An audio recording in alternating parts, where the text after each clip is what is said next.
Welcome to the Didi and Littell Show. Advice, thoughts, and stories from a married couple on cybersecurity, technology, and life in general. Now here are your hosts, Didi and Littell. Hello and welcome to the Didi and Littell Show. Another week. How things are going? Well, depends on who you ask. If you ask Bill Belichick, this is like the happiest day of his life. That he's looking at the Patriots and they're one big shit show. And if you're asking others, then they're less happy. I'm very happy because of how the weather is. The weather was amazing this week. That's like the warmest fall ever. Yes. I in the news this morning, or maybe it was a podcast that I heard, there is a couple that had a joint TikTok account that they had, I guess, tens of thousands of followers, and they monetized that. So they're getting divorced, and part of the divorce trial is like how to split the TikTok account. So if we ever split and we need to divide the Didi and Littell show, that would be interesting. Who's Zero getting monetization. And who's getting I was Dave? just thinking about that. Like we'll go to court to fight about splitting the show. Don't make me choose, guys. Don't make me choose. So I was like, oh, those kind of problems. Like, But I'm getting Simba. Whatever. Yes. I'm happy to give you Simba if you're going away. Yes. So yeah, I was like, the Didi and Littell show. Yes. We have a split. We have a split. So that's a big asset. that's a big ass. On a different topic, speaking of teams that suck, the Bruins clearly forgot that the season has started. It looks like that they're still in delay. And the narrative for our topic came from the show which we model ourselves after, the Felger and Matt show. You, like, Yes. I've never listened to the show, and you decided that you're bringing it every week. Yes. Yeah. Well, the story is as follows. Saturday night, the Bruins were they were still ahead, still didn't lose yet. Brad Marchand makes a turnover on the defensive blue line. The puck goes the other way. Somebody scores. They miraculously get out of this because the player was offside, and while they were doing the review, the coach was captured on film pushing and yelling Brad Marchand, who is the captain of the team these days. And Felger was saying, "Hey, how come nobody was asking any questions?" It took him until Wednesday when somebody asked about this on the show. He says, you can't read it on the newspaper? You don't hear this on any of the media? And it came from a podcast in Canada that somebody noticed this and was talking about this. So what's the diss? The fact that Is bullying him? What's the thing? What's the newsworthy thing? This is very newsworthy. The fact that a coach yells at the captain of the team on national television is a big thing. You won't see coaches yelling. When Tom Brady was yelling at Billy O about a bazillion years ago, this was on the news for like 3 weeks. Okay. And it still comes up every time that anybody wants to talk about discord and coaching. They talk about it. The coaches don't shove star players. It doesn't happen. Okay. And it took until that the team came back from the road trip and had a news conference yesterday, and basically Felger putting it on the news that this has happened, and nobody asked for a commentary. By the way, Brad Marchand's response was showing why he's captain, because he's awesome. He said, "Listen, I fucked up. I completely deserved this. If he wouldn't have yelled at me, that's been my problem." And the coach said when he was asked, he said, "My fault. I shouldn't have lost my temper. Should have kept my cool." And everybody seems to be okay with this. But it did raise the biggest problem. It used to be when the team traveled, they used to have an entourage. If you look at like old films of sports, you see that there's always like the writers going around with the team. Mm-hmm. If you see Slapshot, like a shitty movie about a shitty team, they have a reporter following them around. Shitty movie? No. Well, it is a 70s movie, so it is an awesome movie about the essence of hockey, about a very, very shitty team. Absolutely, yeah. Small town minor league joke hockey, but funny as hell. Funny as hell. And we still don't know who owns the Chiefs. Who owned the Chiefs? Exactly. Owns. So your point is there used to be a media entourage that will go together with teams, and Yeah. that doesn't exist. There is no media coverage anymore for that. Probably Yes. And this budget changed, and No, it's not something that's happening anymore. I think it's a combination of the nobody gives a fuck, and people consume stuff through podcasts, which means it's the cult of the amateur. It's no longer professional media. I think at some point there was a very famous saying that we switched our paper dollars into electronic cents, because the New York Times used to make a lot of money. Mm-hmm. The Post used to make a lot of money. The Globe used to make a lot of money. And they were the sources of truth. And they were the source only of truth. thing, the only And- place you could consume information. And they were, And then you had your local papers. and you had your local papers. By the way, the fact that the mayor of Newton is not under continuous scrutiny by the local papers is because there's no more local Newton paper. I'm betting they... Yeah, the local papers became a big syndication that maybe has one or two reporters locally that actually write something. They don't have probably the capacity to Yeah. really do any investigative reporting. And it's all basically a syndication of like stupid articles from all over states. Yeah, people are asking if Spotlight would have happened these days with the current budgets.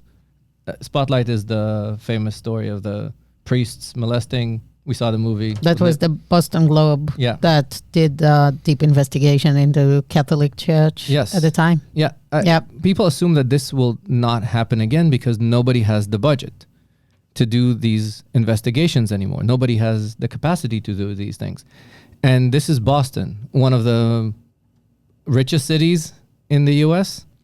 with a history of journalism, with a history of a lot of this stuff. So that means that even if here things are not happening, where are things happening? And here's also the cascading effect of some of this stuff. The cascading effect of this is that right now, you and I were talking about this as we were climbing up the stairs. There's the story about the bus driver in Newton that took kids, turned off the Cameras disappears for 20 minutes with 5-year-old disabled kids. Yes. And And the parents just don't know anything about it. Kids came back late. And I think months after yeah.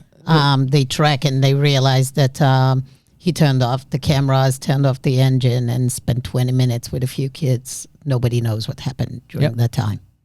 What it means is that the level of investigative local reporting, even in this very rich state with a lot of people and a lot of news, think of what happens in Maine. Think of what happens in Alaska. That series with Hilary Swank, I think it was called the Alaska Daily or something like that, or the Anchorage Daily. Very, very good series. Kind of showed the fact that nobody cares. The fact that you lose local reporting means that local law enforcement is not under scrutiny. It means the Alaska Daily. Thank you. Very good show. If you have not seen it, watch it. But it kind of shows that without the local news, a strong local news, put local government in check, put local law enforcement in check. The fact that you didn't know who Karen Reed was is a very interesting thing, because this has been the biggest news story in Massachusetts for the last 2 years. So these are things that are being impacted. It also means how the truth is impacted, because right now most of us consume our news in one of three ways. If you're stupid, TikTok. And I think that it's you cannot tell the entire world that they're stupid. Maybe. of course I can. That's your thing. But, yeah. So let's start with the DD definition. IQ, that's not my definition. That's the guy that invented IQ, is something that's curved, and it's a standard deviation of 12. Did you check that people consuming TikTok on specific standard deviation from the middle or That close to that? I'm betting that if they'll test, I don't think they tested it. that's because they're too stupid to be tested. Well, always think of the following thing. Think of the most average person you know. The most average person you know. 50% of the population is dumber than him. So that's by definition means that the majority are stupid. And consuming TikTok according to Didi. Of course. Well, we'll post it as you're saying. Yes. Yes. Okay. Now, In general, yes, people consume more and more. People consume the social news media, on social media, and that's a variety of social media depending on your age, your demographic, and your preference of side of the Equate. political aisle. But regardless of this, if you consume your news and your education from something that's built for sound bites, it means that there will be no depth. Built for soundbites, amplified by algorithm. Exactly. And you create it in your own echo chamber. So you will hear only your side. Once you like something and engage with something, you'll see more of the something. So basically created your own rabbit hole Yes. echo chamber. So yes, consuming on YouTube, on X, on TikTok, on Facebook, it doesn't matter. You being served the one thing that follows what you've just liked. But that means that when election time comes for whomever is going to be in the local councillor in Newton, nobody knows who they are. Nobody knows their impact. Nobody tracks if what they voted for. All the stuff gets lost because it's never sexy soundbite. It's never any of these things. So that goes away. Well, And then- there are like local news channels and all those kind of things that did local debates. Like, But they for consume- example, we saw there were two debates of John Deaton and Elizabeth Warren. I think nobody watched it. Nobody knew. Nobody. Maybe people got it fed into the online stream one way or another if they care about the topic. I think 99% of the people around us don't give an F Yes. about it. And And we'll just vote by default. And if you watch the syndicated news through 25 is Fox, others are NBC and CBS. The local ones. Yes. Yeah. They created sound bites out of those. Only the 10 seconds, most the things that go viral. But they did it to appease their location on the political spectrum, which now means that the big syndication companies like CNN and Fox and NBC, MSNBC, CBS, they control everything we see. And on the national level and on the local level. And if they decide to drive a certain agenda, then you get it on all levels. And there's no way for you to know the truth right now, because if we look at the famous Trump picture that didn't show up on Google or Facebook, this is a way of basically biasing the news. So And a lot of people are moving to, we're not newscasters, we're just commentators, so don't hear me, but there are podcasts that have long form discussion, in-depth discussion, and people go and consume that. If it's, the free press, if it is, depends again what you prefer, the Daily Wire, Megyn Kelly has that, Joe Rogan, huge. Trump is going to give the 3 hours filibuster probably in the next few days. Kamala thought of potentially going there. I don't know how she will who will stay listening to word salad for 3 hours, but good luck if she does. So what do you think about that? I mean, people actually consume more and more of podcasts because they understand the sound bites don't give them a sense. I don't know if it is investigative the way, journalism used to be. That's something that I think is just evaporated, and that's a big thing. But at least there are places in which long format of content, mostly podcast or videocast, are consumed, and there is huge audience for that, and people are extremely interested in that.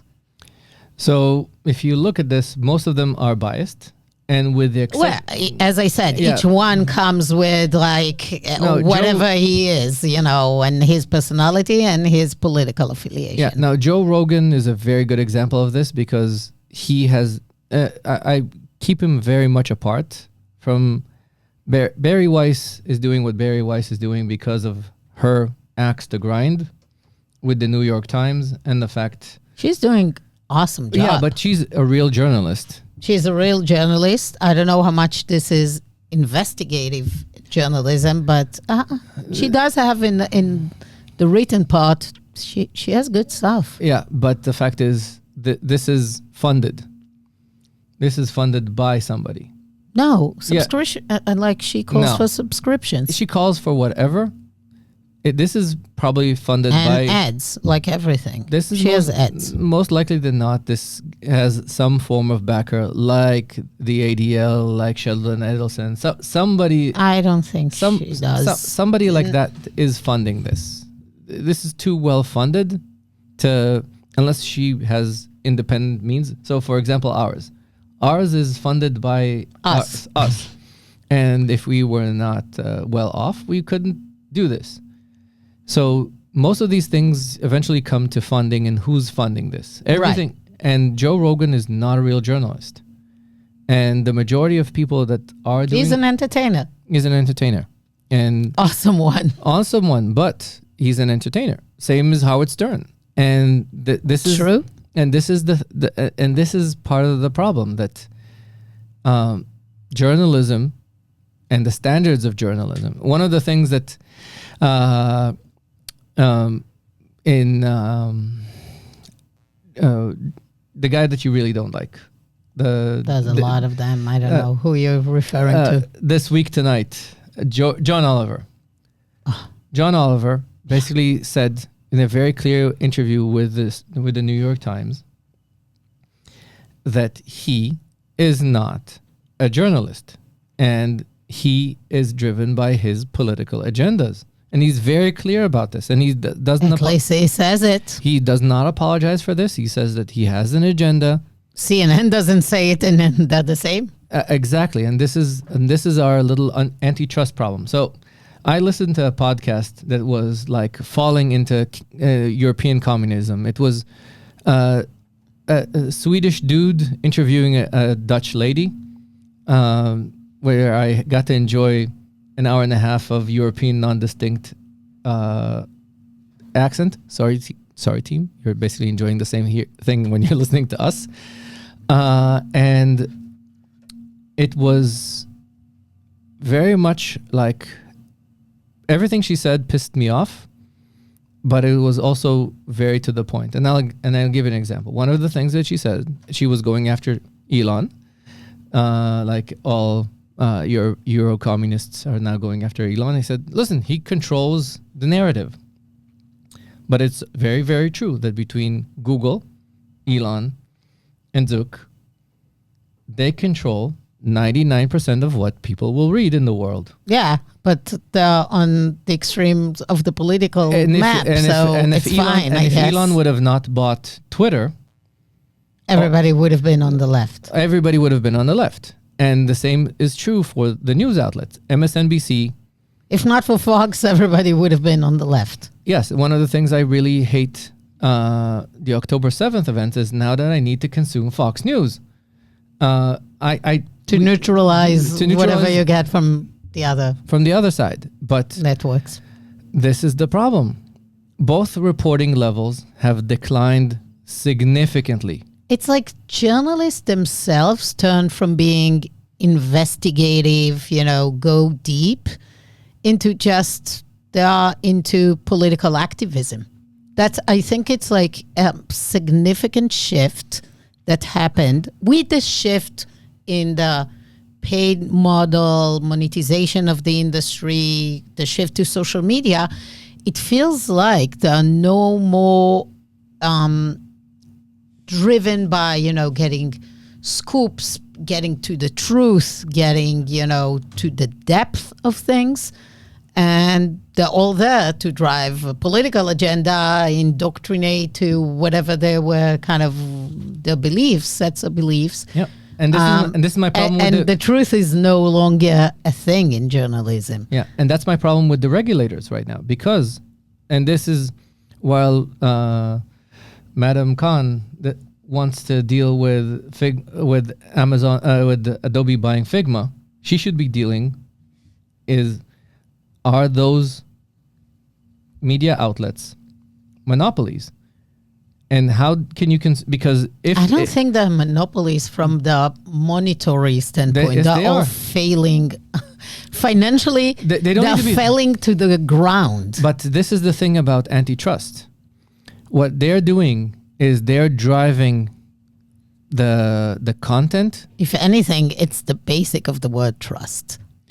They're doing antitrust not from the monopoly standpoint, not from the monetary economical monopoly, but maybe from mind shares. But this is they're driving trust. But this is really to the ground. But this is something that needs to be regulated because by whom? So when by those that are part of the administration like it. Who will take it? When Hearst owned a fraction of what those conglomerates own today, everybody shouted that that his empire needs to be broken down into pieces because clearly he controls the voice. And since it's been like this. So since Gutenberg invented the printing press and people actually learned how to read, we've been slowly into the mid 80s. We're rising into a quality of education and literacy and understanding of our democracy in a very clear way. Mm-hmm. This is a fundamental threat to democracy. Of course, because freedom of press is like one of the basics for the vitality of democracy. Yes. And it's not that somebody, but everybody will say, if you're saying we need to regulate the media, you know that I'm anti-regulation, right? I know. So that's why I don't know what you're talking about. Like, you don't want to regulate the media. The media should run free. The problem is, and I have no idea how to solve it other than nobody have trust and nobody consumes this media anymore. Like, who is actually watching CNBC and believe a thing they're saying? Like, MSNBC is like basically... So they bullshit. They actually need to DEI themselves, and I'll give you my opinion of DEIing themselves. You need to. So in CNN, Tucker Carlson was on CNN. How about sticking Tucker Carlson with Jake Tapper and make them go every place together? Yeah, if they were willing to have a separate opinion and like stop this whole hegemony of like people need to think like us. That's what happens everywhere. That's the same problem with academia these days, right? Everybody wants to have professors with the same opinions, with the same ideas. God side he was on Honestly, and he said that he cannot get grants anymore because he's openly a Trump supporter. Nobody will give him grants for his research in psychology and marketing. Yeah. Because you cannot get into academia if you're not part of the hegemony of thinking the same, doing the same. The same thing is in journalism. Well, luckily enough, just comply. Luckily enough with academia, what my hope is that their business model is very close to failing. Eventually, somebody will wake up. And the press too. Well, the press has a bigger role than academia. Academia has always been failing. So here are a couple of things that you need to read the classics. There's The Travels of Gulliver. You familiar with The Travels of Gulliver? Everybody remembers the giants everybody remembers when he was the giant in the land of the Lilliputians, who, by the way, are a good example of our society. Because do you know what little Indians and big Indians means? No. The whole war in Lilliput started from what side of the egg you're supposed to eat it. The big Indians wanted to open it from the big end, and the little Indians wanted to open it from the little end. And that caused the war. And then there's him as the warmonger in the land of the giants, and they're very peaceful. So everybody knows that part. Nobody goes into the details, but everybody knows these parts. There's a whole slew of other books, like the term Yahoo. Do you know where that comes from? Don't remember. I used to know. It came from the Travels of Gulliver, because he comes to an island where the horses are smart and the people are stupid. And he describes that when you take the clothes off of people, all they want to do is money and fuck. And it's amazing. The book was written 200, 300, 400 years ago, and it's still true. Men pretend to be very, very smart and very civilized, take off their clothes, and all they want to do is eat and fuck. So this is the truth about a whole bunch of our existence. The other part is he was discussing academia, that they go around and circumcise the mosquito. And eventually, academia needs to be driven by grants and funds. Eventually, academia will fail. Harvard succeeded so far, but they are seeing massive declines in enrollment. Eventually, the thing that funds them is their ability to generate patents in life sciences, patents in co-sci, in the profitable businesses. If they'll continue attracting idiots, they'll have less funds, they'll have less labs, they'll have less molecules. The money will run out. Okay, but let me bring you back to the press, not academia. But the press, what they will cost us is our democracy. Because, and this is why the regulator needs to intervene. Because right now we got to a point in time where... I don't know who is the regulator you're talking about, but I think... Ms. Khan, rather than deal with Google, she should deal with this. I don't think she's capable of. She's part of the problem. And we will have an episode talking about antitrust regulation. Maybe, but if maybe Donald needs to solve that problem. I think people are not stupid and they understand there is a problem. I do hope. I actually think that this part of privatization, new kind of media structures coming up is a good thing. The grassroots, the podcast, that's a really good move. I think what is missing, and probably it lacks the funding, so maybe that needs to be figured out.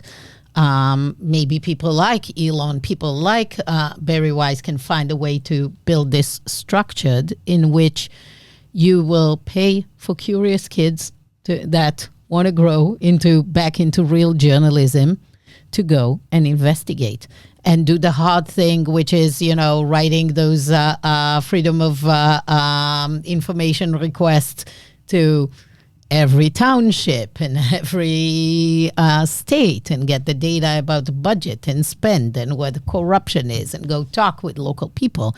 It's expensive. That's the thing. It's easy to sit in a room like us and talk to, whatever it costs us to do it. It's peanuts versus if you need to, protect the identities of people, you need to have, safe communication ways. You need to maybe pay people to talk to you.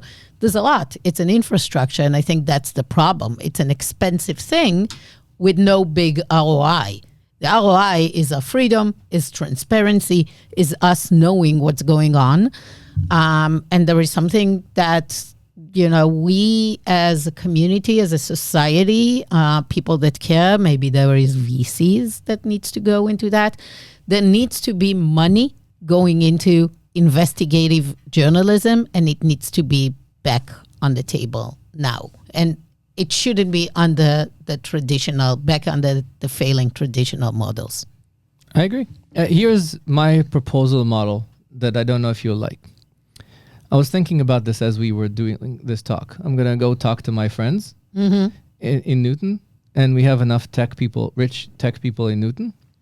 We need to do like a website of internal news, of democratization of research that basically says, please give us all the shit that you're dealing in with Newton. Do a Git lab of basically crowdsource from people the bad experiences, the problematic issues. Drop us information. And we'll hire a couple of kids to curate the data, multiple sources in journalistic standards. I think this will be critical because if you think about it, all this data then in the future will be fed into those AI bots. It will be the thing is that nobody does the real curation and really vetting stuff. Later, that's fine. It will be fed into whatever AI, and AI will create the reality that we see. Yeah. But I think that is the problem. If we're just going to consume, and the aggregation of what's going on in the world, it's all fine coming from a chatbot. Like, maybe you need the funny news encore, but at the end of the day, it doesn't matter. So, yeah, maybe that's a thing. You want to crowdsource people's pain, people's story. And you know what was the biggest story in Newsweek a couple of weeks ago? What was the biggest story in Newsweek? Apparently, all right-wing white men are a problem because they like hot chicks. Sydney Sweeney was on the cover of that one, and everybody was discussing how bad we are for liking hot chicks. And this is news. You know this. This is news. Did you know that men like hot girls? So I think the fact that less and less of that is why we have declining childbirth. It's possible. And I was thinking that the tail end of this is the video clip of Stacy's mom. Well, if people think it's a problem, again, look at childbirth and understand the problem, and maybe you'll start supporting more of this. I think we're diverting, but that's the reality. Yes. So how about we kind of think through the end of the cult of the amateur and how we can get people to start thinking about... I think we need to find a model, because even if you model, yes, you crowdsource stories, it's called, social media. People go and post already stuff. You could have verification. There's no verification. That is the thing. The model of verifying it, investigating, going and doing the hard stuff of writing lawyers' letters and, freedom of FOIA and all this. This is where it becomes really dicey, and you need funding. So you actually need to solve the financial model of that. Yeah. Somebody needs to find a way to finance that. Without that, there is no incentive and it doesn't happen. Like right now, people do post their pains on Facebook and Twitter and stuff. But it goes to DevNull and nobody knows. Yeah, and from time to time, it will be elevated and will become a story. But it's really hard. And again, all the really, I after the October 7 and all the things we've seen, like, for example, with this MTA, the Massachusetts Teacher Association, and all the anti-Semitic... nobody investigated the teachers' union, the U.S. Teachers Union, where's or the MTA. The funding coming other than payments of the teachers? Something is wrong there. So I have seen there is one parent that is also a lawyer. He is spending hours over hours in trying to get scripts of emails, internal meetings, board meetings to understand how is it that a teacher association has become a political PAC now, spending $7 million on a campaign, on a ballot question, spending millions of dollars on a tax bill a couple of years ago. What makes them this? Something is completely off. But I have seen this one parent volunteer that cares about that. It's been so painful because each and every of those members in the board of the MTA, they belong to universities and all kind of things. So he goes one by one and filing to get the email, and he needs to provide specific keywords for them to go and look for. And it's such a tedious work to do an investigative work and then put the information in and create a picture, and maybe nothing will come up and maybe something would. That it makes me realize it's not sustainable unless you have an army doing those things with, multiply it by number of issues, number of places. And yes, you want to shed light, you want to put them and disinfect them with, public scrutiny. The problem is, and I think that's what we as society is going to suffer, is that with actually all the automation and all the bots telling the news, it will be very easy to hide those things. Nobody will actually going to go bother and do that. Cool. So I'm still stuck financial model. Yeah, I'm still stuck on Stacy's mom. Anyways, I think with that, we've beat the dead horse, which is, by the way, or I think it's beat the dead donkey. That's the journalistic saying. Maybe horse. Yes. Well, the Didi and Lital Show is a weekly podcast. If you like the show, please rate and review us wherever you get your podcast. We will be here next week. Until then, thank you. And yes, we are serious journalists. Very, very serious. Doing no investigative work whatsoever. Whatsoever. Thank you. Thank you.